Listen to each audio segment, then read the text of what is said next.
The advice and opinions expressed by the host of Autism Live and her guests are meant solely as suggestion and should not be in any way construed as child-specific advice. Any choices you make in determining your child's treatment are completely at your own discretion.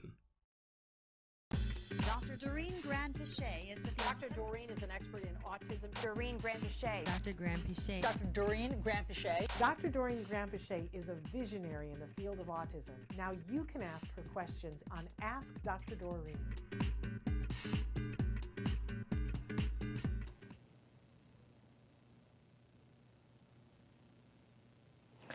Good morning, everybody, and welcome to a special presentation of Ask Dr. Doreen.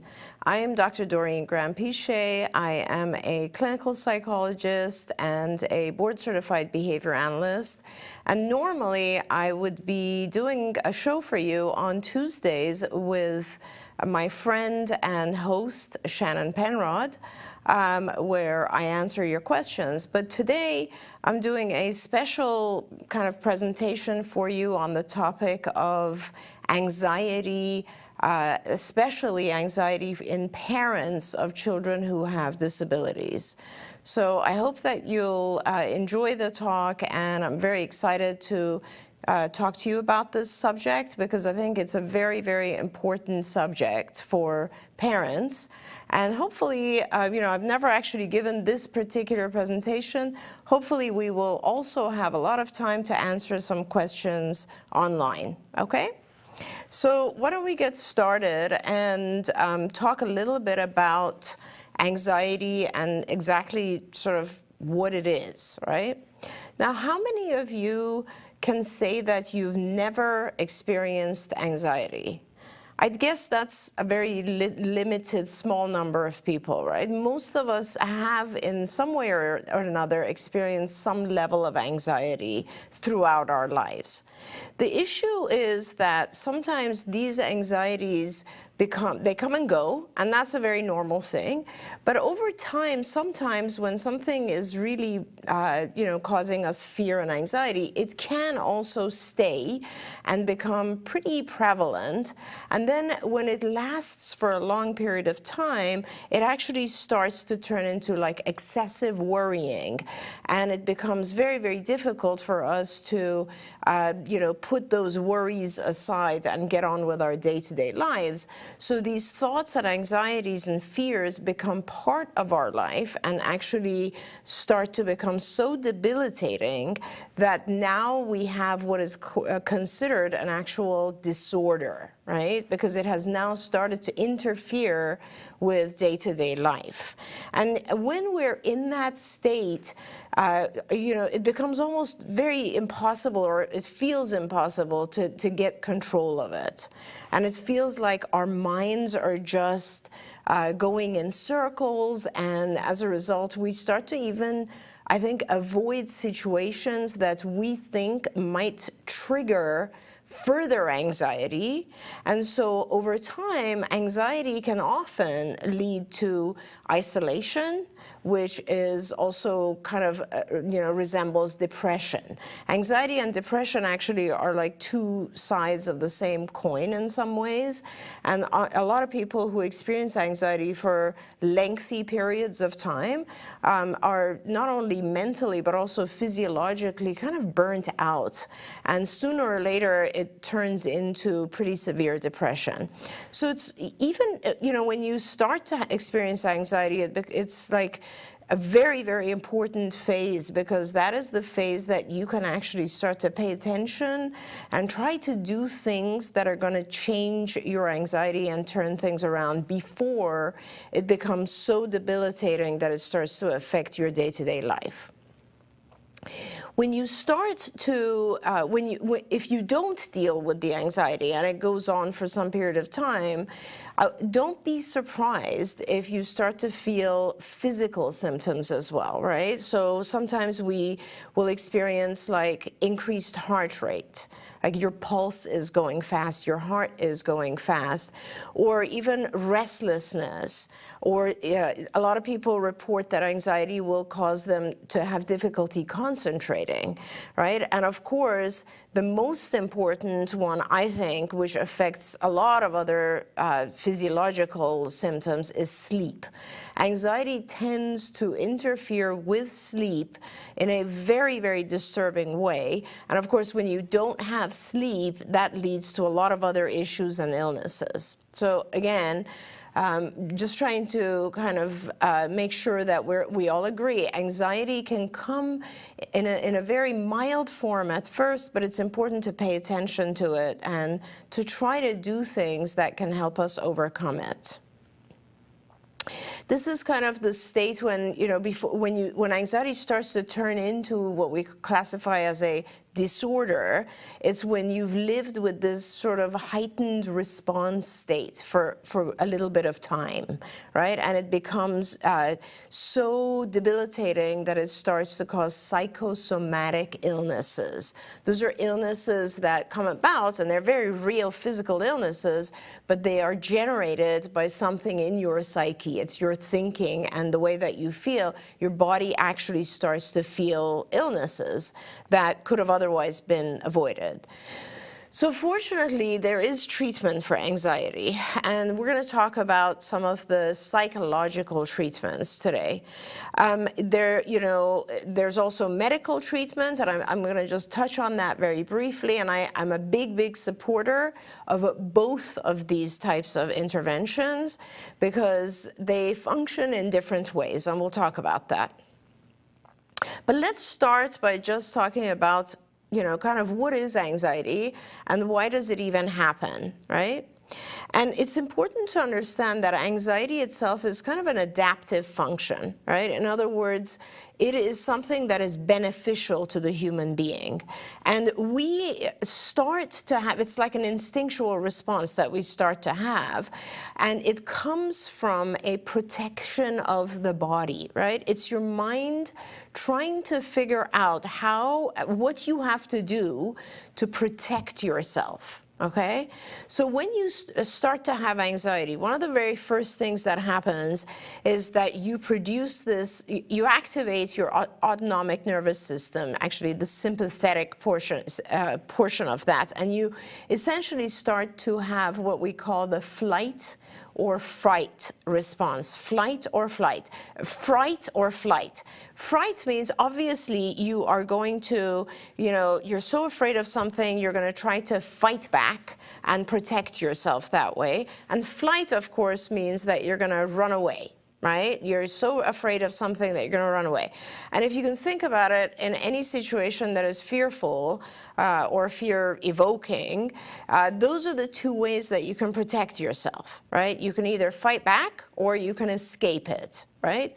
So if you think of anxiety in that sense, it's something that's really kind of good for you. It protects you. The problem becomes when it starts to happen, that response of wanting to fight or flight starts to happen when there isn't a real thing to be afraid of, right?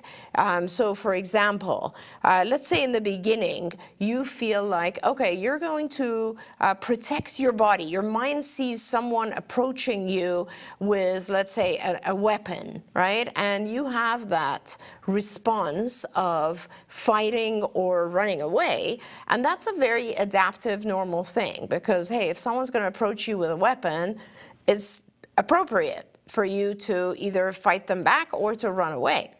The problem comes when someone is approaching you, they don't have a weapon, but in your mind, that response of flight and fright has become so pervasive that even if someone is approaching you without a weapon, you feel like you got to fight them or you got to run away, and you become reactive to situations, even though they're not really situations that you need to be afraid of, right? You develop fears to things that are not even really there. And that is not, I want to talk about this a little bit because it's important to realize that this is not something that is a weakness. This is not something that is your fault. This is really your mind working to protect you from a situation, and it's very typical for the mind to overgeneralize and to think of situations that are similar to the initial situation, and then therefore overgeneralize and try to protect you or try to keep you away from anything that resembles the original harmful situation, okay? And so over the period of time, you start to experience anxiety in situations that are not even challenging. And that's just a typical pattern that happens. And I'm sure many of you, if you are experiencing anxiety, this might kind of sound familiar to you. It started with something small, but now you wake up and it's almost like every day you have anxiety, and there's actually nothing really happening anymore. You just have anxiety on an ongoing basis, and we'll talk about that. Another really interesting thing that happens in the brain is that when you start to experience anxiety, the part of the brain that is kind of the judgment center, it's the part that controls our thinking and helps us make good decisions. That's called the prefrontal cortex, which is right around here in your brain. That part of the brain actually becomes underactive. It starts to really become underactive, whereas at the same time, the portion of the brain that has to do with the fear response, the amygdala, becomes overactive. It's very interesting. So, initially you have this physiological response, but then in the future, you're in a situation, there's nothing that is going to evoke anxiety. There's no real stimulus that's going to evoke anxiety, but because you're conditioned, your brain actually starts to perform in a way where your prefrontal cortex is not functioning strongly. At that moment, your amygdala is taking over and producing that fear response, okay?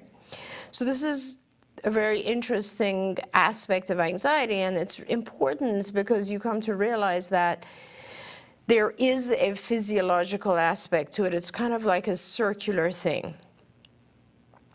We should talk a little bit, before I get into kind of the cognitive treatments, the way that you can help yourself get over anxiety. I just want to very quickly pause and talk about the diagnosis of anxiety, because that's sort of important as well. And here we have the Diagnostic and Statistical Manual of disorders, of mental disorders, called the DSM-5. And many parents who follow my show, you'll know that obviously, usually we're talking about the section that talks about autism. But today we're going to talk about the entire chapter, which is anxiety. And it's interesting that anxiety, of course, is very broad. It affects people in different ways, and there's different types of anxiety. And I just want to very quickly kind of go through and talk to you briefly about some of these types. So to begin with, there's separation anxiety disorder, right? And this is generally what we see when there's recurrent excessive distress when anticipating or experiencing separation from home or major attachment figures. And this is something you see a lot in children. And I'm not going to go into too much detail today about it, but it is one of the very significant anxiety disorders. And then we have, selective mutism, which also happens quite a bit in children, where it's a consistent failure to speak in specific situations where there's an expectation for speaking. And obviously selective mutism is one of those things that happens sometimes when we're doing public speaking. People just freeze. That's selective mutism. And a lot of children, believe it or not, won't speak, and we just say, oh, they're shy. But it is just because of the anxiety that they're experiencing at that moment, and they're thinking, oh, I'm going to fail. So that prevents them from actually talking. We have social anxiety disorder, which is a really important one. And the key characteristics of social anxiety disorder are a marked fear or anxiety about one or more social situations in which the individual is exposed to possible scrutiny by others. which is kind of interesting. Examples, of course, are things like having a conversation, meeting people that you don't know, or being observed in a public setting, or giving a speech, another example. So this is a disorder that a lot of adults come to me and they tell me that they're experiencing, significant social anxiety. And often, honestly, people mistake this for a diagnosis of autism. And of course, social anxiety is not as prevalent as autism. Autism affects a lot of different areas, but there is, it's understandable that you would also have a certain level of social anxiety when you have the diagnosis of autism yourself as well. Moving on with, we also have panic disorder, which is part of the anxiety disorders, and I'll talk about panic a little bit. A lot of questions have come in about people who experience panic, and it's, panic is the most common physiological response when you have ongoing anxiety. Sooner or later, it will turn into panic disorder or panic attacks, just because your body now has learned to have those physiological responses of heightened heartbeat and all of those types of things for repeatedly. And so lots of different things in the environment trigger this panic response. And panic, is differentiated with just generalized anxiety, which is the one that I'm going to talk about most, because there are physical signs of panic. When you have panic disorder, you have things like palpitations and pounding heart and sweating and trembling and all these types of things that happen, which are very disturbing. All right. So, and then of course there's different levels of panic that we can experience as well. Another type of anxiety disorder that some people experience, and it's a pretty severe one, is agoraphobia. And agoraphobia is when you actually have developed anxiety towards social situations to such an extent that you are afraid of going out of your house. And you remain in your home, you won't go outside, you're not going to use, public transportation, go in open spaces, and you will just want it, you're afraid of crowds, afraid of people. And a lot of people who have agoraphobia actually end up just remaining at home, and it becomes very isolating, and that is one of the anxiety disorders that commonly turns into depression, which then has its own set of consequences, obviously. Okay, so finally we're on generalized anxiety disorder, and I want to just, today we're going to talk about generalized anxiety disorder and some of those other ones as well. But generalized anxiety disorder is excessive anxiety and worry occurring more days than not over a period of about 6 months. Okay, and this worry or anxiety, generalized anxiety, can be about a number of different activities, events. They could be home-related, work-related, it doesn't matter. But basically, the person experiencing this will feel like they cannot control what's going on, and they have, an ongoing sense of anxiety, and they can't really pinpoint what is causing it, or lots of different situations cause it, and that's why we call it generalized, because it feels like, with a phobia, for instance, there's a specific object that evokes that. Even with things like social anxiety, we know that it is due to social situations, etc. But with generalized anxiety, the fear that may have started in one area has now expanded.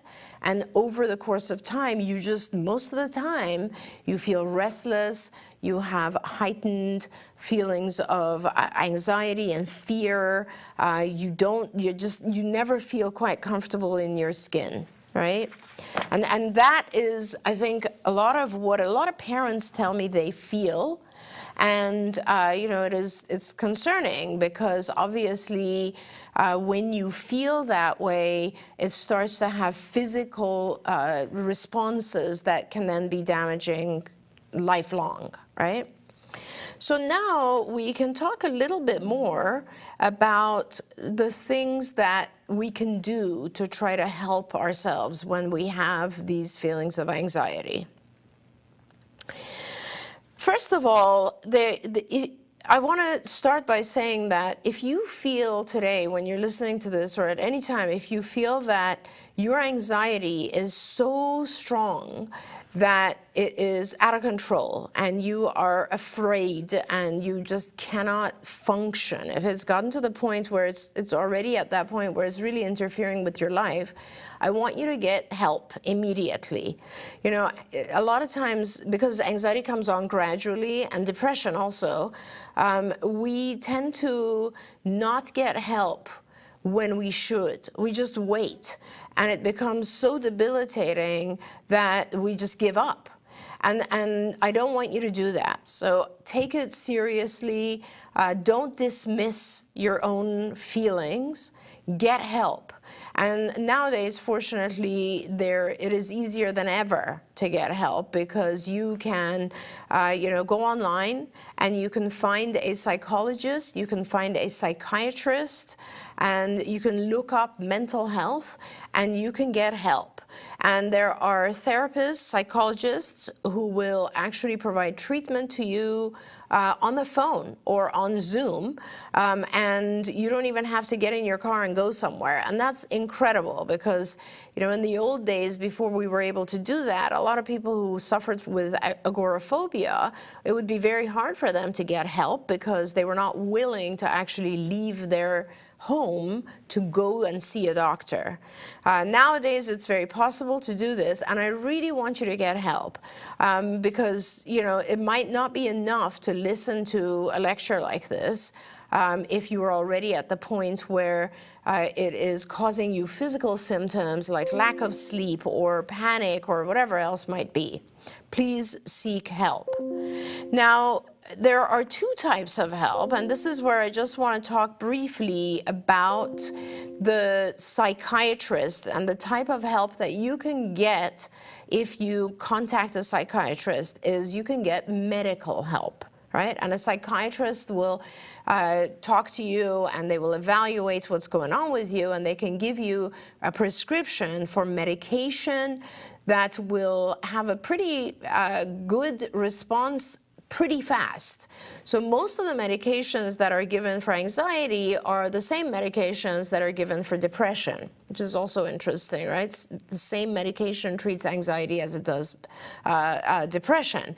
And these are medications that are either called SSRIs, or selective serotonin reuptake inhibitors, or they are SNRIs, so serotonin and norepinephrine reuptake inhibitors.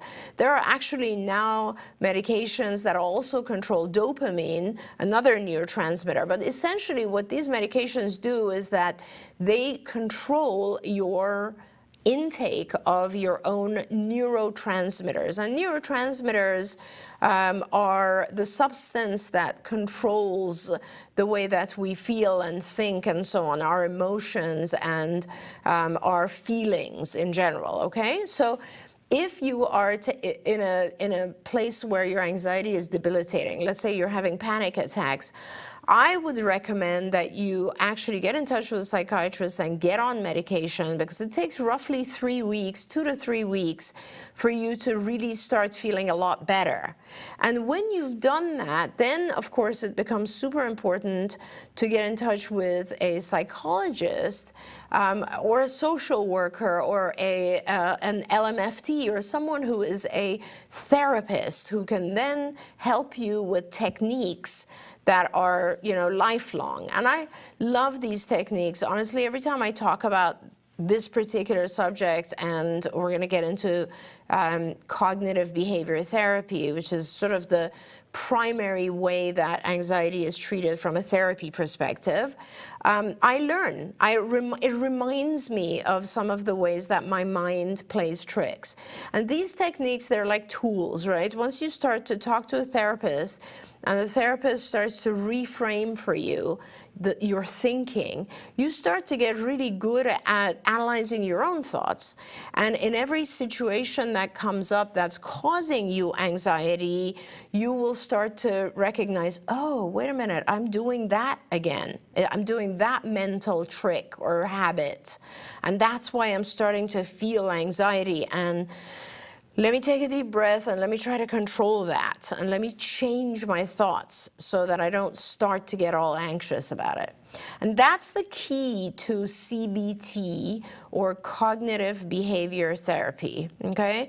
CBT, cognitive behavior therapy, was developed by a psychiatrist by the name of Aaron Beck, okay? And Beck believed that all of our fears or anxieties are a direct consequence of the things that we think. So thoughts lead to emotions, and these emotions then can also have physical responses, right?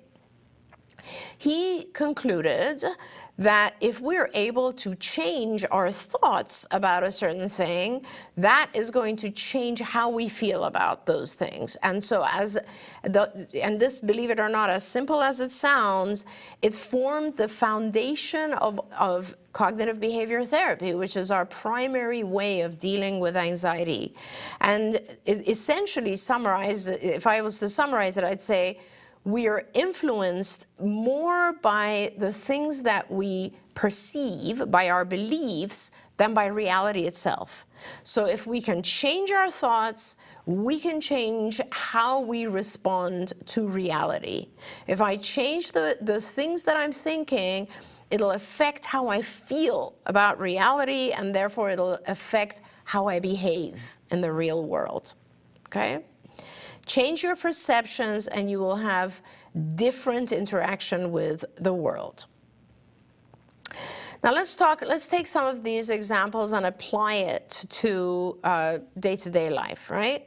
Imagine that, a common thing that a lot of parents come to me and they tell me, in fact, I think it's one of our questions as well, is, I'm worried because I've been doing this type of thing or whatever intervention for 20 years, and my child will never get better. That's like one of the primary things that parents, whether it's at the diagnostic level where I've first met the family or it's a few years later, the parent will say, I'm afraid, I'm anxious because my child will never get better, right?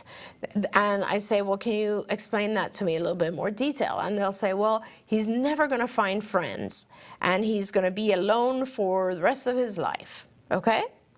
Now, because of this belief system, any scenario that the parent takes their child to, let's say they go to a party or something, they immediately start, that scenario comes in their head. And they're immediately saying, okay, this is a scenario where I can see that my child is not going to interact with others. And again, it repeats itself, and that means he's never going to get better.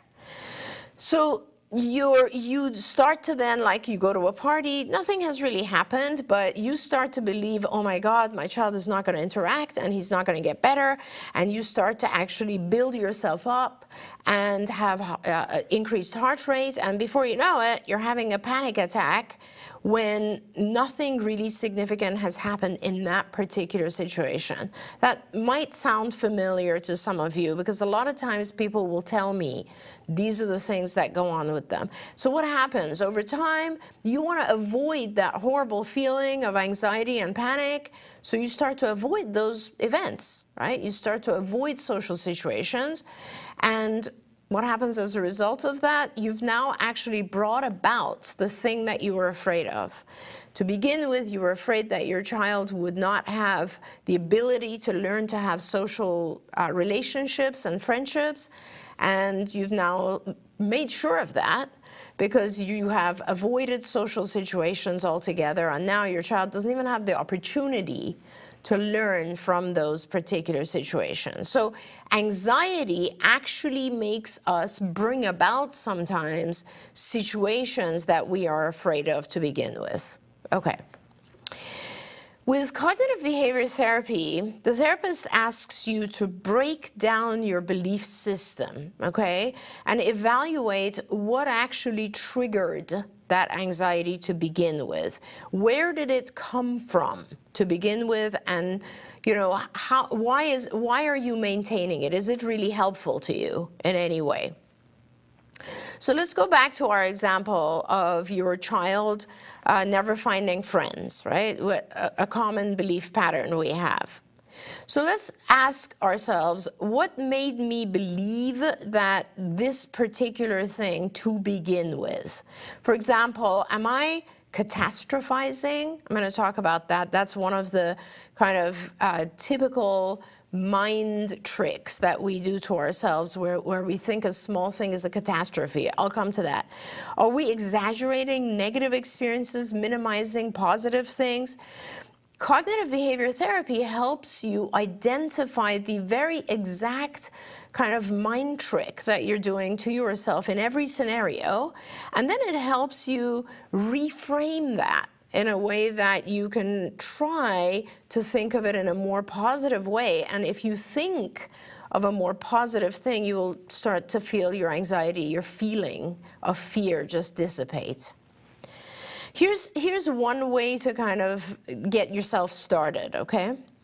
The next time that you feel anxiety, sit down, and maybe it's right now, sit down and take out a piece of paper and just start writing as much detail as you can about it, about the scenario. What is causing this anxiety, right? Be specific. Like first of all, what is exactly happening? Right? So for who did what? When was this? Where did it occur?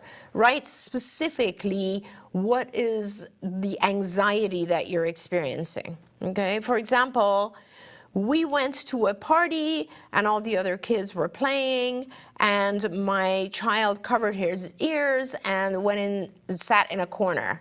That is a much better way to explain it than, my child always fails when we go to a party, right? So being specific right now is very important, and in a minute you'll see why. So now you've described the scenario that causes you anxiety. Now we want to go back to that moment and ask ourselves, okay, so what thought did I have that triggered this? Like, what were the things in my head? That, I saw my child, he went and sat in the corner, covered his ears, and now what am I thinking when all of this is happening, right?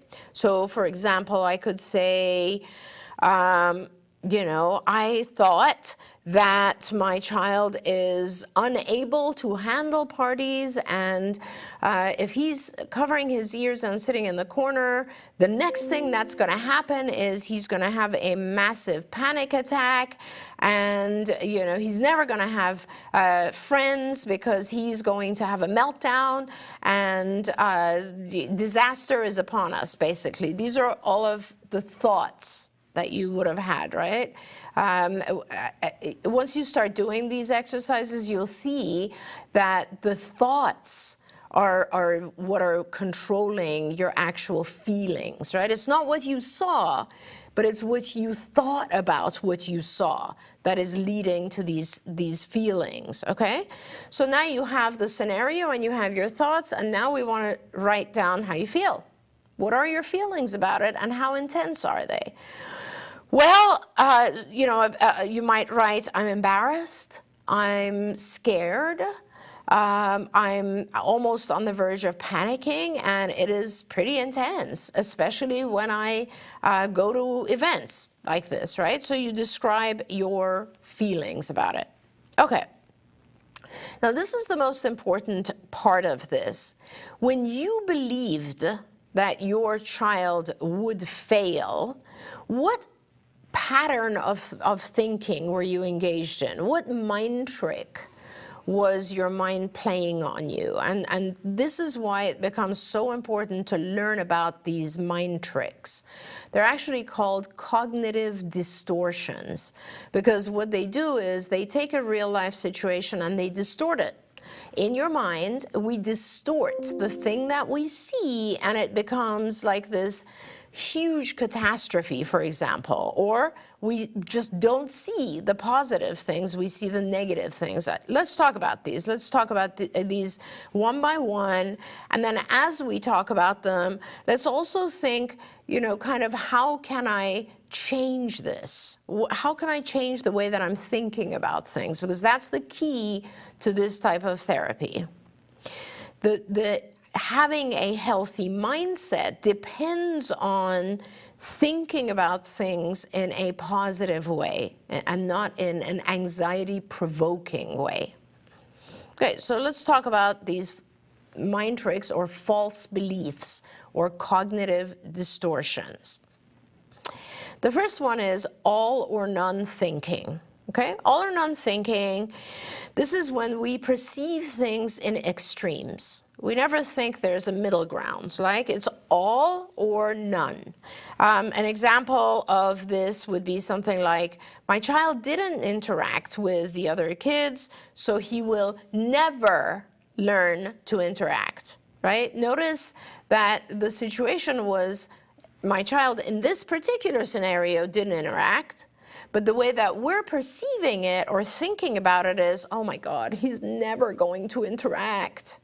And that thought is what actually causes this tremendous amount of fear, right? So it's not the actual thing that happened, but rather the fear that we had about it, the thought that we had about it, which led to that fear or anxiety.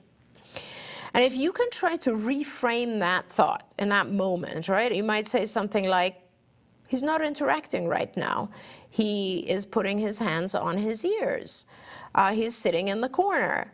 Oh, I wonder if he is having sound sensitivity. Maybe this place is too loud. Okay.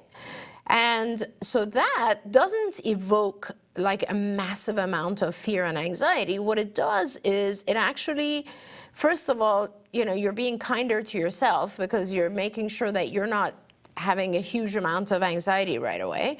But secondly, it calls you to action. It allows you to see the scenario for what it is and actually fix it. So maybe next time I will give him noise canceling headphones, or maybe next time when we go to an event, I'm going to practice this with him before, or I won't go to noisy events. First, I'll acclimate my child to events that are less noisy, right? And this is where you start to actually see reality instead of that horrible thing, that all or none, right, thinking. And another example of this is what I referred to before, which is catastrophizing, right? And catastrophizing is actually taking something and, when you see something in all or none, and then taking it all the way to the level of a catastrophe. So, for instance, it would be, my child is sitting in the corner, he's isolating himself, he's not talking to others, he's never going to learn to socialize, he's going to be all alone, and after I pass away, he's not going to have any friends, and oh my God, how is he going to survive? And it just turns into this devastating, ongoing kind of mind trick that is a catastrophe. I remember, we do this all the time, not to go back 40 years, but I do remember a scenario where this was the time when I was taking my licensing exam for psychology. This was back in the early 1990s. And I in those days you had to take a written exam, 2 written exams, and also an oral examination where you kind of presented, and they asked you, like a whole array of psychologists would sit and ask you a bunch of questions about cases, and you had to, on the spot, be able to answer them. And I remember there was this one question they asked me, I don't remember the question, and I thought that I had answered it incorrectly. And it's interesting because I came out of the exam and I was a disaster. And let me tell you, you study for months and months for these exams, right? This is the end of your doctoral degree, and it's very important. And so I was absolutely catastrophizing in my brain. I was all over the place with this. I was like, oh my God, I failed, I did this wrong, I know that I didn't get it right, and it was just, I had no control over it, right? Instead of telling myself, I might have messed up on that one question, but I think I did pretty well on everything else, that one question took over, and I honestly couldn't even remember if I did well on everything else. All that was going on, I was ruminating, right? We call it rumination, where you're just like nonstop repeating that disaster in your head, and you're like, oh my God, how am I going to survive? So this, of course, led me to having anxiety, not just that day, but I ended up having anxiety, honestly, for months, because in those days you got your response in the mail. And so it was months of anxiety. And then, of course, my results come in the mail. I was about to pass out when I opened the thing, and of course I passed. But bottom line is that my mind had done this trick on me, where one little episode of getting something wrong had turned into this catastrophe. And it was controlling not just the way I thought, but the way I felt. And it was causing me this incredible distress for months and months. In reality, catastrophes in real life happen very rarely, right? And they actually happen a lot more frequently in our mind than they do in real life. So the next time that you catch yourself doing this, catastrophizing, just sit back for a minute, take a deep breath, and remind yourself, catastrophes really don't happen that often in real life. And what am I doing? Am I catastrophizing? How can I reframe the way that I'm thinking about this scenario? How can I try to think about it in a kind of middle ground, something that's a little less of a catastrophe, and then see how you feel about it? Okay. Another cognitive distortion is blaming others. Blaming others is when we hold other people 100% responsible for something that happened, right? So, an example of this is my child is not learning and it's the fault of this one teacher. This one teacher is the reason that my child is failing in school. And let me just add some catastrophizing to it. And let me think also that because of this, my child is going to fail completely and he's never going to be able to finish his academics. Okay? So a reframe of this, if you catch yourself doing this, is something like, this is not a good teacher, period. So then, again, action, which is maybe my child would benefit from a tutor. Or, this is not a big deal because, school is almost over. Or my child has also in-home ABA and he's learning from there as well. Or I can go to the school and tell them I don't like this teacher's teaching techniques. Whatever it is, when you stop blaming, it makes you realize, oh, it's kind of manageable. I can do something about this. And then you take action, right? Because blaming really has no positive consequences. It may make you feel good at that particular instant, but it makes us freeze, right? I've blamed, it's so-and-so's fault. It's not in my hands. I can't do anything about it, right? And that's not necessarily where you want to be, and that's something that will cause anxiety because, obviously because you can't do anything about it. Okay, now, the other side is blaming yourself. This is another cognitive distortion which is super important as well. And self-blame is one of those which I have found to be very common in the parents that I've known over time because they hold themselves responsible for their child's autism. And this is in so many different ways. A parent came to me and crying and said, oh my God, when he was younger, he fell off the table and hit his head. Do you think this is because of that? Or, a doctor will tell you that your child has an allergy, let's say, to casein. And the parent will be like, oh my God, how did I never see that? And this is my fault. And maybe the casein is what's causing all of this. And, that blame of ourselves is so debilitating, and it causes us to just immediately enter anxiety and depression, and it freezes us, right? It causes us to not want to take any kind of action at all, and as a result, we just start to just melt down and do nothing and become useless to ourselves and to our children. So it is really important that when you start to do that, you stop for a minute and you just recognize this pattern of self-blame and say, no, it would have been almost impossible for me to recognize that my child has a casein or a gluten allergy or whatever it is. A lot of kids have autism, and it's not because they fell and hit their head. You start to realize how unrealistic some of these thoughts were, and that there is no good to be done when you blame yourself. It causes you to freeze, and you're not taking action to move forward. Another cognitive distortion is called emotional reasoning, right? Emotional reasoning is an interesting one because it is when you accept your emotional response to a situation as validation of the fact that that situation was bad.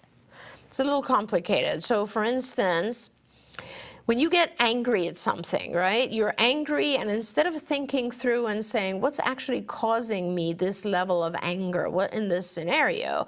You say, I'm angry, and that automatically means that this particular situation is a bad one, right? It causes you to label parts of your life as bad. For example, a lot of parents will say, I'm always angry at IEPs. Okay, and that's because they've had an experience of a bad IEP, an individualized education plan, the meeting that you have with your school district, and you've had a bad experience and you've been angry, and now you'll start believing that you're always angry at IEPs, and therefore from here on, even if you're going to enter the IEP with the most incredible teachers, the best school there is, you're going to go in with a certain level of anger and anxiety because you've labeled that situation to be an anxiety and anger evoking situation, right? And that type of kind of generalizing your emotions from one instance to all future instances can be very harmful to you, right? And because you're always going to be anxious when you're entering a situation that you've labeled as being bad. And so it's important to get your mind around that and to realize, okay, I need to get control of my thinking. And once you do that, you can get control over your emotions. And I can't tell you, it's amazing the relief that you experience when you give up negative, angry thoughts and you see, because sometimes it's really hard, but you have to sit there and think, okay, so I'll give you guys an example. I had a kind of a difficult meeting with a group of people yesterday, and I was pretty upset. It was something that was very important to me, and I had spent many years of my life working on, and it appeared to me that these folks were just not taking it seriously, and I was very angry at them, right? And I just left, and I was like, I hate these people, and I can't work with these people. And of course, I sat there, and I couldn't reframe it, right? I kept thinking to myself, how do I reframe this? And then this morning, I was able to sit for a minute and think, you know what, actually, one of these people has been very, very nice in the past, and they have actually cared a lot about the things that matter to me. And just thinking of that one person helped me start to realize that maybe the rest of the group are not that bad either. And the whole thing was relabeled. And I was able to reframe it and stop thinking and labeling that situation as bad. And so now going into my next meeting with these folks, I'm not going to be as disturbed. I'm not going to have anxiety about it between now and then. I mean, I can tell you just this morning when I had that kind of feeling, I started to just immediately feel calmer. Okay. Let's keep going. I have about 10 more minutes, and I want to make sure I finish these cognitive distortions. They're very important. So the next one is called fortune telling. And fortune telling is when we make these dramatic predictions about the future with very little evidence, right? So for instance, my previous ABA provider was terrible. That's the evidence. So every ABA provider from now on is going to be horrible, and it's just going to be a terrible experience for me and for my child. And let's add some catastrophe on it, and let's go down that rabbit hole and say, okay, so things are going to be awful. He's never going to learn. We're going to fail. We're doomed. Right? And you can see how these kind of cognitive distortions also interact with each other, and they feed on top of each other, right? It's like, you know, I blame people because no one really understands what's going on here, and ABA providers in general are bad, and my teachers are bad, and it's a catastrophe. And we start to spiral out of control, and all of this starts to look like the future is awful, and that's when all of the anxiety turns into depression. Right? Because of all the things that we're thinking in our heads. Next time that you start to fortune tell, just remind yourself you're not a fortune teller. You do not know what is going on, what's going to happen in the future. How many times have we thought something will happen in the future and the exact opposite did, right? And another one that's similar to this, another cognitive distortion that's very similar, is called mind reading. And mind reading is when we think we know what other people are thinking. And, you know, an example of this for us as parents is when you go to the supermarket and your child has a tantrum, you immediately think, other people are judging me right now. Other people are thinking I'm a terrible parent because my child is screaming. You don't know that.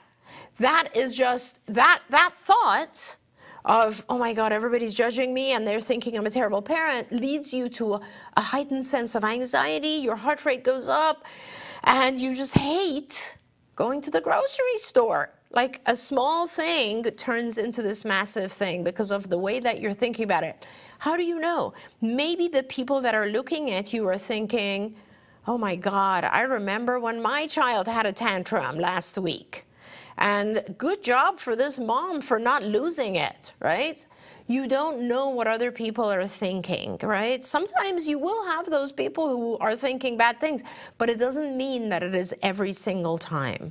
And you have to reframe yourself and not allow yourself to immediately think of the bad things. It's important to always try to reframe your thoughts and think of the positive things. Maybe these are parents who've had the same exact experience as you, and that empowers you to now take control of the situation, deal with it, and or to talk to your treatment provider and say, how do I deal with this situation? It empowers you instead of making you angry and anxious and, you know, frozen, okay? You can replace your thoughts. Okay, two more cognitive distortions. One is called overgeneralization, and the other one is called labeling. And overgeneralization involves drawing broad conclusions based on very minimal circumstances or evidence.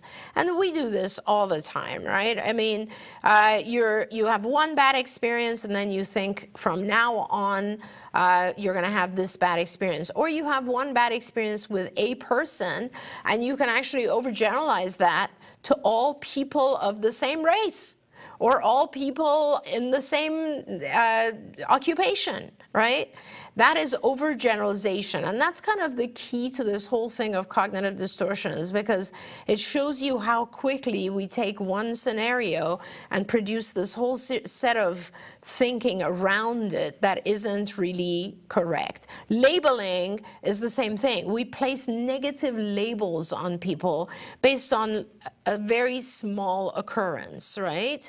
Like, you know, something happened and this teacher called my child out. So this is a terrible person. No, maybe the teacher is actually a really good teacher, and the reason they called your child out is because they want to teach your child. They're trying to do something positive about it. There is always a way to reframe the thoughts. Even in the worst of circumstances, believe me, there is a way that you can reframe the thinking to find the positive that exists there. And now we're almost finished. We're on to two other distortions that are kind of two sides of the same coin, which are magnifying the negative and minimizing the positive. And now remember, we do this all day long, all the time. And this is part of the whole catastrophizing thing as well, right? Negative thoughts that are things like dwelling on our fears or on our losses, or on things that are irritating, right? Notice how much of the day you think about things that are anxiety-provoking, as opposed to thinking about things that are calming and soothing. Like, for instance, how blessed we are that we actually woke up this morning and took a deep breath and we're healthy. Or how blessed we are that our children are in good programs. Or how blessed we are that we live in the United States where we have health insurance coverage for treatment of disabilities for our children. We don't think about, we don't dwell on those. We dwell on negative things. And as a result, those negative things become bigger. And again, those thoughts produce anxiety and all these horrible feelings that then produce illnesses for us physically as well. So it becomes really, really important to try to remind yourself. I mean, someone taught me a trick where when you wake up in the morning, the very first thing you should think of is, what are you grateful for? That's all. Just go for one, thank the Lord or the universe or whatever you believe in, and just say, this is what I'm grateful for. Just one thing every day. And believe me, it changes your entire perspective, because that kind of stays in your mind and helps you to not only see the negative, okay? One of my favorites, which I had a mentor when I was doing my postdoctoral mentorship training, and he always would, this is called should statements. He used to call it the house of shoulds, because he would point out to me how many times in sentences I would say something like, oh my God, I should have done that, I should have done this, or he should have done that, she should have done this. And that whole thing about the house of shoulds is a very interesting thing. It's like, why are there a series of rules that we must adhere to? And if we don't adhere to those rules, then it's devastation and failure, right? That's another cognitive distortion, which is kind of controlling the way we think and the way we feel. Honestly, it's just, there is no such thing as should, right? Because the way we feel is the way we feel. It doesn't matter. And the thing I want to say about feelings, a lot of times when we feel sad, that in itself scares us. Don't be scared about feeling sad. Feelings are transient. They come and go. Thoughts also come and go, but you have to exercise control over them. Okay? Because if you don't, then those thoughts become 90% of your day, and they result in those negative feelings that become 90% of your day. And before you know it, you don't have control over the other 10% anymore. And then that anxiety kind of takes over life, right? Anxiety and depression. So it's really, really important that you try to remind yourself when you're doing these types of things, when you're having a negative experience, when your heart rate starts to go up, when you could feel like you can't breathe, just remind yourself, just sit for a minute and say, okay, what was that exercise? I'm going to write down what is going on right now. I'm going to write down what I think about it. And then I'm going to write down what I feel about it. And then I'm going to try to figure out which of the cognitive distortions is playing a trick on me right now. What am I doing? Am I minimizing the positive? Am I having all or none thinking? Am I doing a should statement? Am I blaming myself? What am I doing? And how can I reframe the current thoughts in a very positive way? Can I convince myself to think of a positive thing instead of that rumination of the negative? What can I do? Change your thoughts. And if you change your thoughts, will that change the way you feel? Will it change the way you see life? Will it allow you to now take action and do things differently? I promise you it will. I promise you it will. It's extremely, extremely important to do these exercises. You know, I wanted to end, and I think I have just less than a minute, but I wanted to end with, I know many of you as parents of children with disabilities may have already heard of this, the beautiful, beautiful writing by Emily Pearl Kingsley, which is called Welcome to Holland. And the reason I want to end with this is that it is the most incredible way of reframing a negative experience or a negative thought. And here's how it goes. When you're going to have a baby, it's like planning a fabulous vacation trip to Italy. You buy a bunch of guidebooks and make your wonderful plans. I'm going to go to the Colosseum, I'm going to see the Michelangelo, David, the gondolas in Venice. You might learn some handy phrases in Italian. It's extremely exciting. After months of eager anticipation, the day finally arrives. You pack your bags and off you go. Several hours later, the plane lands. The stewardess comes in and says, "Welcome to Holland." Holland, you say? What do you mean Holland? I signed up for Italy. I'm supposed to be in Italy. All my life, I've dreamed of going to Italy. But there's been a change in the flight plan. They've landed in Holland, and there you must stay. The important thing is that they haven't taken you to a horrible, disgusting, filthy place full of pestilence, famine, and disease. It's a different place, right? This is where you're reframing. You could have said, Holland is awful, but it isn't. You're now going to reframe. So you must go out and buy new guidebooks. You must learn a whole new language. And you will meet a whole new group of people you would never have met. It's just a different place. It's slower paced than Italy, less flashy than Italy. But after you've been there for a while and you catch your breath, you look around and you begin to notice that Holland has windmills. Holland has tulips. Holland even has Rembrandts. But everyone you know is busy coming and going from Italy. And for the rest of your life, you'll say, yeah, that's where I was supposed to go. That's what I had planned. But if you spend your life mourning the fact that you didn't go to Italy, you may never be free to enjoy the very special, the very lovely things about Holland. So that, I hope, helps you a little bit. I know that it's not easy and that sometimes when we're in a state of anxiety, it's almost impossible to control. But I hope those techniques help you a little bit.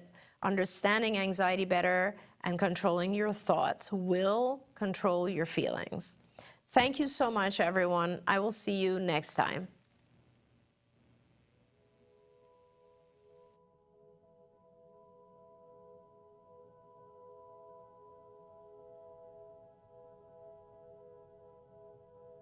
If you found anything helpful in this video, please give us a like. In fact, make sure that you smash that subscribe button on YouTube and give us a like on Facebook.